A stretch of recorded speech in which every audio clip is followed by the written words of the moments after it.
Welcome everyone, my name's Steve Brooks and I've created the Air Insulated Substation Design course. I've tried to write this course to make it accessible to everyone, including people without an electrical engineering background.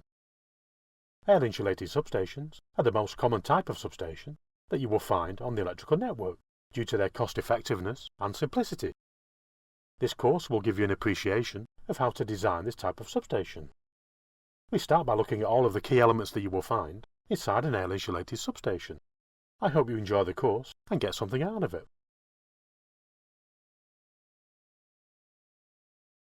The aims of the course today are: understand what an air-insulated substation is. Look at the different types of equipment that you will find inside a typical air-insulated substation. Understand what the different substation voltage and current ratings are.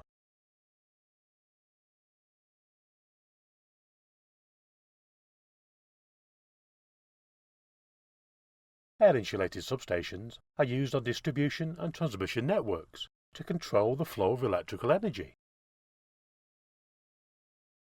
They contain many different types of equipment. Part 1 of this two-part course will look at them all in detail.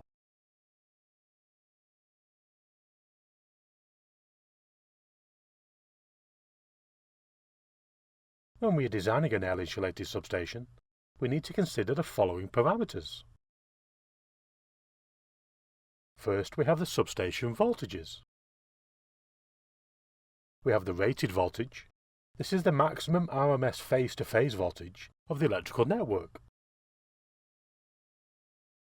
Next, we have the basic insulation level, or BIL. This is the voltage of the standard lightning impulse waveform which the substation equipment is designed to withstand. Because air-insulated substations are positioned outdoors and use bare conductor, lightning strikes on the substation or the lines connected to it are always a possibility. Next, we have the switching impulse level, or SIL. This is defined as the voltage of the standard switching impulse waveform which the substation equipment is designed to withstand. Again, the clue's in the name here. The substation is connected to various equipments, including transformers and overhead lines. Because of the impedances and the inductive and capacitive nature of these equipments, we can get surges in the voltage as these equipments are switched on and off. This is why we need to define the switching impulse level. To evaluate these parameters and learn how we incorporate them into the design, we need to do a substation insulation study. We will see how to do this in the next part of this course. Here we have some typical nominal system voltages, basic insulation levels, and switching impulse levels. As we can see, as the nominal system voltage increases, so does the basic insulation level and switching impulse level. At the lower voltage levels, the switching impulse level tends to be negligible, and it only starts becoming a problem above 132 kV. We can see that at 275 kV, the basic insulation level and switching impulse level are nearly 3 times the nominal system voltage, and we need to design the air-insulated substation and equipment connected to it to deal with this voltage level.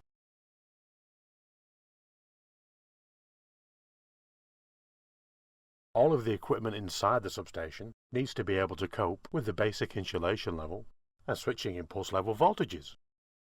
The main impact on the equipment of these high voltages is obviously the thickness of the insulation, but may also affect how it is designed and the shape and position of the components. If we have equipment such as circuit breakers that have an isolation gap in between the contacts, these will need to be able to withstand these voltage surges. While manufacturers type test their equipment using these impulse voltages, and these will identify any areas where the equipment design may need to be changed.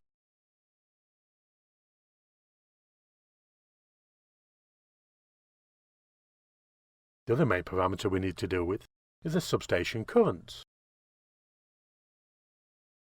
Firstly, we have the rated current. This is the maximum continuous operational current that the circuit is rated to carry. The key word there is continuous. All conductors, busbars, and equipment will get hot as the current increases. The maximum continuous rated current is the level above which the temperature gets too high and starts running away. The next value we need to consider is the short circuit current. This is the current that a circuit or a switching device will carry for a full system short circuit. Equipment is normally rated to carry the short circuit current for a 1 second or 3 second period. The value of the short circuit current is calculated by doing a system study and depends on the configuration of the circuit and the equipment connected to it, with the key contributor to this figure being the transformers and their impedance. Here's a table showing the nominal system voltage and the normal short circuit rating for 1 second. As you would expect, as the system voltage increases, the short circuit rating increases. At 275 kV, we can have a short circuit rating of 63,000 amps. All of the conductors, clamps, and equipment inside the air insulated substation therefore need to be rated to carry this figure for 1 second.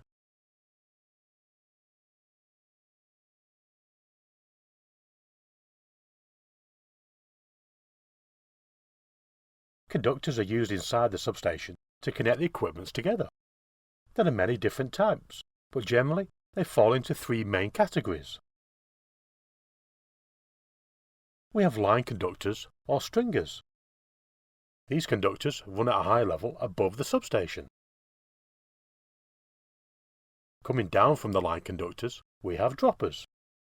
These normally use flexible conductor. And finally, to connect all the low-level equipment together, we use busbars. The conductors are connected together using clamps and are normally carried on post insulators.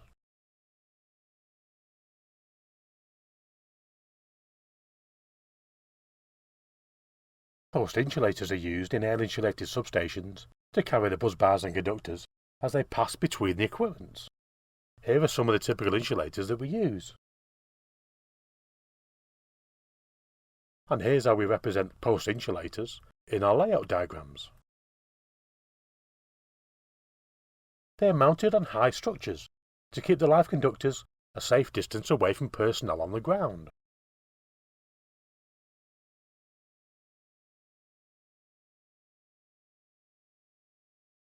Current transformers, or CTs, are used to measure the currents flowing through the conductors. Here's a typical symbol for a current transformer. Firstly, a single-phase current transformer and a 3-phase current transformer. And here's how we represent current transformers in our layout diagrams. A lot of the equipments look the same inside a substation, so how do we identify a CT? As current flows through them so that we can measure the current, they normally have 2 conductor connections. The other way that we can identify a CT in a substation are the P1 and P2 labels. These define the orientation of the CT in the circuit, which is important as we need to know which direction the current is flowing in. The final way we can identify a CT is the CT rating plate. This shows all of the information about the CT and identify how many current windings we have. For this example, we have 4 separate measurement windings.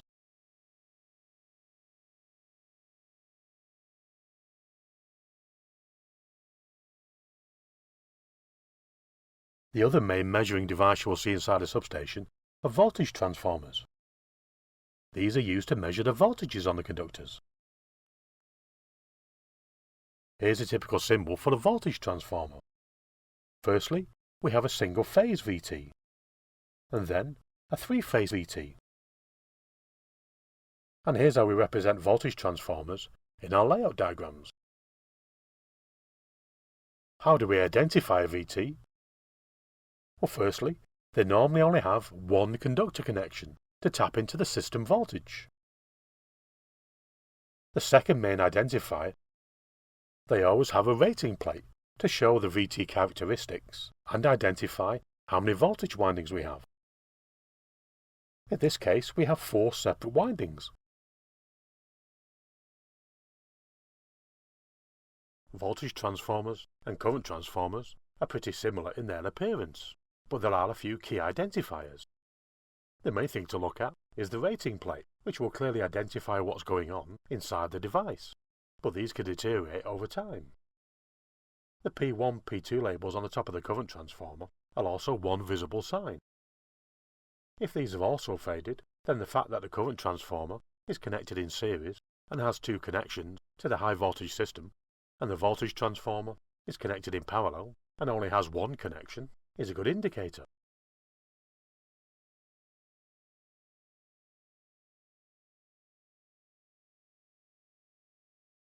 Cable sealing ends are used to connect a power cable to the conductors inside an air-insulated substation. Here's some typical examples. Power cables are normally used on circuits up to 400 kV. The cable sealing end design is unique for each type of cable and its voltage rating. Cables can either be wet, i.e. they use oil as an insulating medium, or dry, they use XLPE plastic or another dry insulating medium. Here's the symbol that we use for a cable sealing end on single line diagrams. And here's how we represent cable sealing ends in our layout diagrams.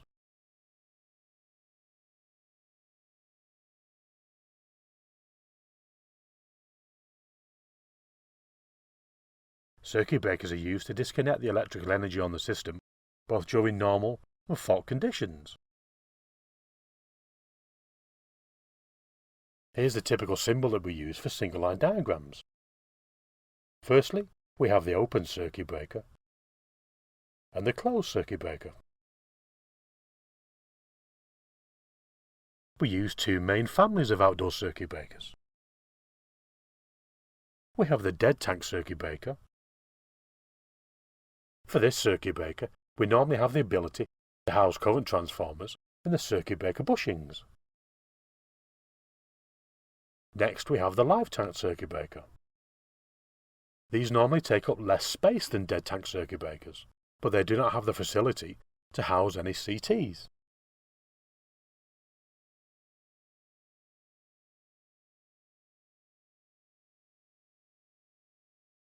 Isolators are used to physically isolate parts of the electrical system. Here's the symbol that we normally use for an isolator on a single line diagram. We normally have two types: a manually operated isolator and a motorized isolator.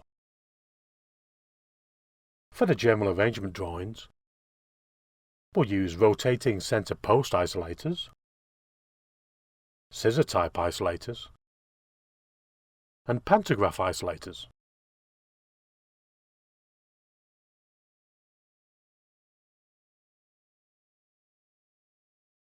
Transformers are used to change the system voltage on the network.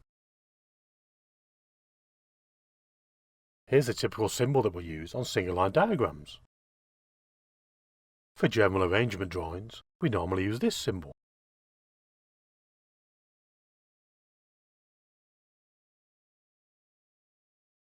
Let's summarize what we've learned today.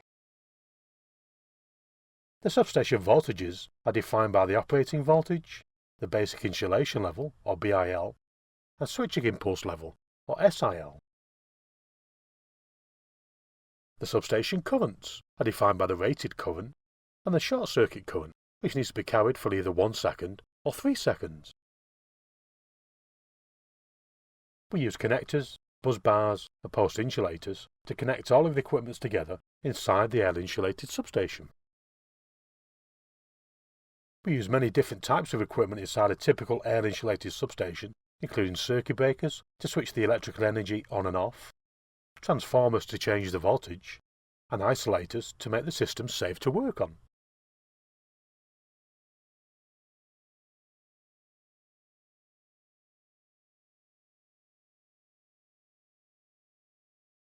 Congratulations for completing this first section of the course. You should now be able to identify all of the key equipment that we use inside air-insulated substations and appreciate how they all fit together to make a fully operational system. I've attached some questions on today's course to test your knowledge.